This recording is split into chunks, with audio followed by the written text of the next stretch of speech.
The Los Angeles Dodgers versus the New York Yankees. Both had the best records in their respective leagues. Both were led by the probable MVPs of their leagues. But how do these two stack up against each other? And who's going to end up winning the World Series? The Yankees. It's going to be the Yankees. All right, but before you go running down to the comments section, which you should, all right, but just give me a second on this. We're going to talk about three things. Three key factors in this series that, as you're watching these games, you want to pay close attention to, because these are going to be what ends up deciding who wins this championship here. And the first thing that we got to talk about is, how are the Yankees starters going to match up against this Dodgers lineup? The Dodgers had one of, if not the best offenses in baseball this year. They finished second in runs, first in OPS, first in WRC+. But one thing that I really want to point out about their offense here is the Dodgers' patience and discipline at the plate. Mainly when we're talking about not going outside the strike zone, not expanding and helping the pitcher out. This lineup was third in chase percentage and third in walk percentage this year.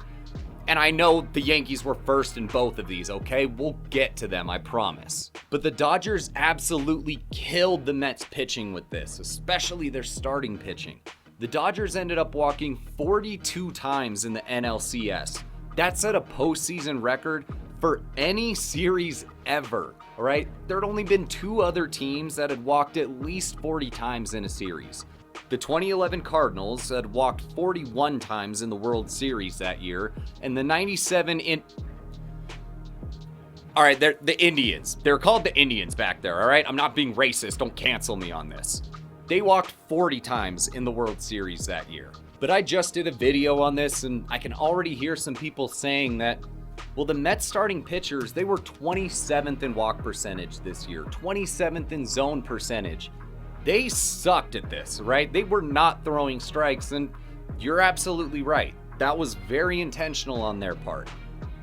But the Yankees starting pitchers, they were 23rd in walk percentage and 30th in zone percentage. But I can already hear the arguments against this. Garrett Cole, our ace, was gone. He was hurt. He had to work his way back. All right, that's fair too. I'll give you that one. Since August 1st, the Yankees' rotation has been 26th in walk percentage and 28th in zone percentage. So they sucked at this too, okay? And this is a Dodgers lineup that's full of hitters that will take full advantage of this. Shohei Ohtani, Mookie Betts, Freddie Freeman, Max Muncy, Will Smith, and Gavin Lux, all of these guys were above both the league average 8.2% walk rate and the 31.8% chase percentage. And if you want to throw Chris Taylor and Austin Barnes coming off the bench in there too, both of those guys did that as well. So you could be looking at least roughly 2/3 of the Dodgers lineup here that they're willing to take their walks. They're not going to go outside the strike zone. And the Yankees could fall into this same problem that the Mets had here, where they could be looking at constant pressure and base runners if you're just going to keep going outside the zone and are okay with just walking these guys. And if we look at the guys that the Yankees are going to have starting games for them, man, outside of Garrett Cole, Carlos Rodon, Clark Schmidt, and God, especially Luis Gil, this is not a good matchup for these guys.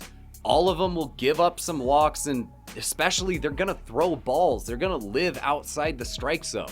But then on top of this, Garrett Cole the last couple years has lived outside the strike zone more. If he's getting back into his full form, we could probably expect that to happen a bit more.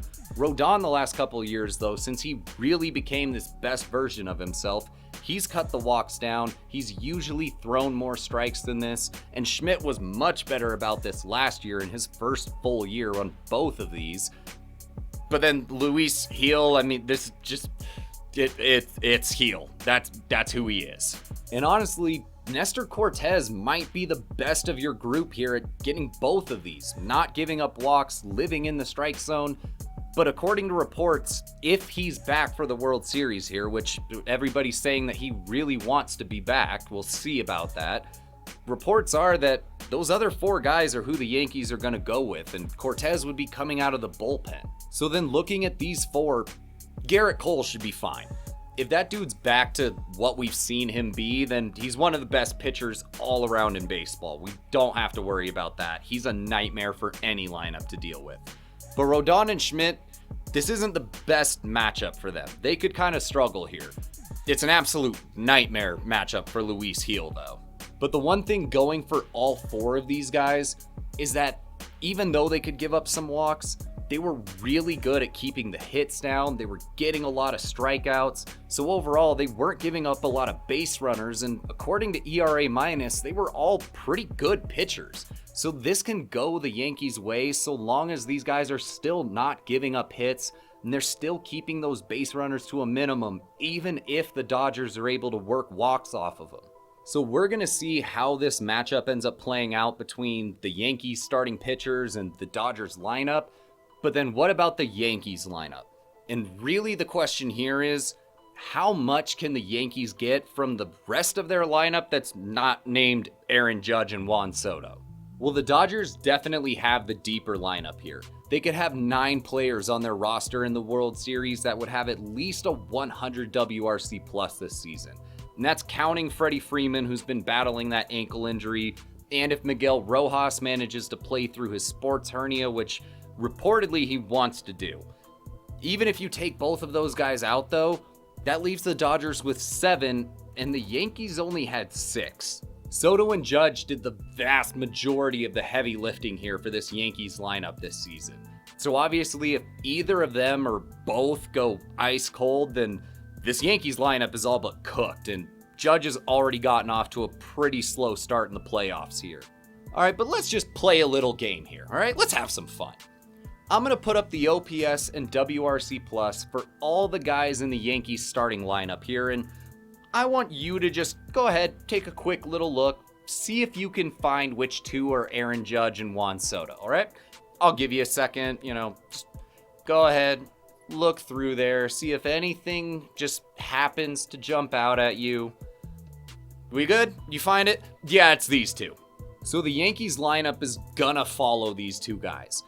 But both of these lineups over the course of the season ended up stacking up pretty close to each other right at the top.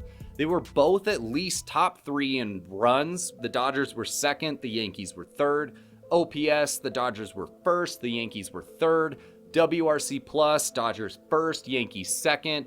And their slash lines, every part of this was all in the top 5 except for the Yankees batting average, which was 9th, but we're still talking about top 10. So as long as Soto and Judge are still doing their thing here, the Yankees can keep up offensively with the Dodgers. If they're gonna put themselves ahead though, they're gonna have to get some help from somebody else other than these two. So who's that gonna be? Well, first, this is exactly why you traded for Jazz Chisholm. This dude put up a solid slash line this year, giving you some good power, hitting over 20 homers, had a 110 WRC plus. He's just struggled to get it going so far here in the playoffs. And then we have Giancarlo Stanton that's still just hitting absolute moonshots, especially here in the playoffs. Just go ahead and ask Cleveland about that. The dude had all of 4 hits in that series. All 4 were homers. He hit 27 in 114 games this year, slugged .475 and hit for a 116 WRC plus. Then you had Gleyber Torres setting the table for the big 2 guys behind him, showing good patience to get himself on base, a .330 on base during the regular season and a .400 here in the playoffs. But even with what these guys can give you, Jazz has the tendency to strike out still, and he's not the biggest bat in any lineup. Stanton's basically just power at this point, and when he's not hitting homers, he's striking out. You're not really scared of a guy like Gleyber Torres. He'll get some hits, he'll get himself on base a bit, but that's not a dude that you're really terrified of facing. Then you had Austin Wells, who most of what he was giving you was just walks. Those were your other 4 guys in this lineup that had a WRC plus over 100. Those were your other above average bats. Then outside of these main guys, you had Anthony Volpe, who had a pretty disappointing sophomore season at the plate. Anthony Rizzo played banged up for most of the year, and he's got fractured fingers right now. Both of these guys have started the playoffs pretty well, though. You had Alex Verdugo, who was just terrible after coming over in that trade. Maybe somebody here steps up, but that's going to be the big question here for this lineup. And a big part of that question is going to come down to the Dodgers pitching, and what we have to ask there for our last and most important question here is, what the hell do the Dodgers have left in terms of starting pitching? LA's starting rotation was 19th in ERA and ERA minus. They were 20th in WHIP this year, so not good, but they weren't one of the worst starting rotations in baseball. Their main problem was the fact that you weren't getting any innings out of these guys. They were 25th in innings pitched, so LA comes into the playoffs here with a bullpen that's already had to carry a really big load. These guys are taxed at this point after throwing the 5th most innings of any bullpen, but let's just run through a quick list here. Clayton Kershaw's on the 15-day IL right now with a toe injury that ended up ending his season. But on top of that, you have Tyler Glasnow, Tony Gonsolin, Dustin May, River Ryan, Emmett Sheehan, and Gavin Stone all on the 60-day IL. You have an entire, what could be one of the best starting rotations in baseball sitting in the training room right now. The only starting pitchers that the Dodgers have left at this point are Yoshinobu Yamamoto, Jack Flaherty, and Walker Buehler. And if I'm being honest with you, you only really have maybe 2 of those guys that you feel good about. Yamamoto was the Dodgers' big grab of this offseason, getting that $325 million contract. He's done really well, even though he missed almost 3 months with the strained rotator cuff. He's still put up all-around great numbers this year. An ERA at 3, not giving up base runners, a 74 ERA minus. This dude has done everything. He gets strikeouts, he keeps the walks down, he keeps the hits down, doesn't give up homers. This is an all-around pitcher that's just tough for any lineup to deal with. Then they got Jack Flaherty at the trade deadline from the Tigers. His season as a whole has been great. A 3.17 ERA, 79 ERA minus. He gave up some homers, but everything else was really good. The problem has been that he was much better in Detroit earlier in the season, and then once he got to LA and the season dragged on, he's really cooled off. His ERA went up over half a run, his ERA minus went up 15 points, and he went from being great at keeping guys off the base paths to just about average. And then Walker Buehler has just had the season from hell here. Coming back from his second Tommy John, he had a hip injury earlier in the year and just doesn't look like the same guy anymore. His velocity has kept dropping. He was really struggling to get strikeouts this year when he was really good at that earlier in his career. And all around, the dude was just getting schmacked. You definitely feel better about Yamamoto and Flaherty here if you're the Dodgers. Like I said about Yamamoto, man, this guy does everything. If he's on, then it doesn't matter the lineup he's facing. It's gonna be a long day. But you gotta watch out for Flaherty still struggling here, especially as the season has gone on, especially with the walks, where he went over 10% in September and October. And on top of this, all 3 of these dudes have had a rough start to the playoffs here. These guys have combined to give up 25 earned runs in 36 2/3 innings during the postseason here. A 6.14 ERA, 1.36 WHIP, giving up 36 hits, 6 homers, 14 walks, and only getting 25 strikeouts. And this isn't me just cherry picking against 1 or 2 guys, all right? Yamamoto has the lowest ERA at 5.11. Walker Buehler has a 6 and Flaherty 7.04. So the Dodgers bullpen is just having to carry the load here for this pitching staff again, including bullpen guys getting used as openers. They've combined for 60 1/3 innings, almost twice what the starters have done if you've been paying attention there, giving up only 22 earned runs for a 3.28 ERA. So when you add on the workload that this bullpen already had to take on during the regular season, and now their ERA has almost doubled from a 2.1 in 25 2/3 innings in the division series up to a 4.15 in 34 2/3 innings in the championship series, man, this whole pitching staff might just be spent. But the one thing working in these guys' favor with that is that At the time when you need rest, these guys get almost a week off in between the championship series and the start of the World Series. And man, you only have to make it through one more series. And if you can't find it in yourself to dig deep and give everything you've got left during the World Series, I don't know why you're playing this game. So if we're going to look at everything we just talked about, take all this into consideration, when I'm thinking about building a team or matchups or who's going to win a series or any one game, for me that starts with pitching. The guy that's got the ball in his hand. He's got the game plan on how he's going to attack a lineup, and he has to go out and execute that game plan, and then the batters are going to react off of that. If I'm looking at it through that lens, I have to give this one to the Yankees. The Yankees had the better pitching staff in the regular season, especially as we got later in the year. They're healthier right now, and even here in the playoffs, the Dodgers have put up a 4.36 ERA as a pitching staff versus the Yankees 3.27. That's good for the Dodgers having a 1.08 ERA minus, and the Yankees having an 81. Look, both of these teams have really good lineups that are tough matchups for just about anybody. The Dodgers lineup is full of really good bats, and they match up really well against New York starters. And on the flip side, if I'm the Dodgers, I'm doing everything I can to take Soto and Judge out of the equation, but that's easier said than done, right? I got to imagine over a full 162 game season here, that was probably the plan for everybody facing the Yankees. And you know what's going to make that easier to do?